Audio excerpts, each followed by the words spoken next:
மயிலாடுதுறை நாடாளுமன்ற தொகுதியில் 17 வேட்பாளர்கள் போட்டியிட்டுள்ளனர். இந்த தேர்தலில் 70.6% வாக்குகள் பதிவாகியுள்ளது.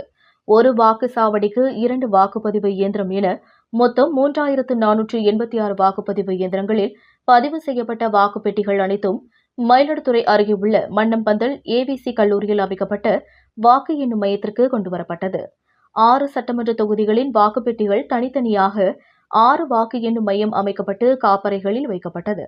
தொடர்ந்து இன்று தேர்தல் பொது பார்வையாளர் திரு ஹன்ஹிராஜ் ஹெச் பகதே, தேர்தல் நடத்தும் அலுவலர் ஏபி மகாபாரதி தலைமையில் வேட்பாளர்கள் மற்றும் வேட்பாளர்களின் முகவர்கள் முன்னிலையில் அதிகாரிகள் ஆய்வு செய்து ஒவ்வொரு சட்டமன்றத்திற்கான வாக்குப்பெட்டிகள் உள்ள காப்பறைகள் தனித்தனியாக பூட்டி சீல் வைக்கப்பட்டது. துப்பாக்கி ஏந்திய மத்திய ரிசர்வ் படை போலீசார் உள்ளிட்ட 3 அடுக்கு பாதுகாப்பு போடப்பட்டு வாக்கு எண்ணும் மையத்தை சுற்றி 300 வெப் கேமராக்கள் வைத்து கண்காணிக்கப்பட்டு வருகிறது. வேட்பாளர்கள் மற்றும் வேட்பாளர்களின் முகவர்கள் வாக்குப்பெட்டிகள் பாதுகாப்பாக இருப்பதை நேரடியாக LED திரையில் பார்க்கும் வகையில் வசதி ஏற்படுத்தப்பட்டுள்ளது.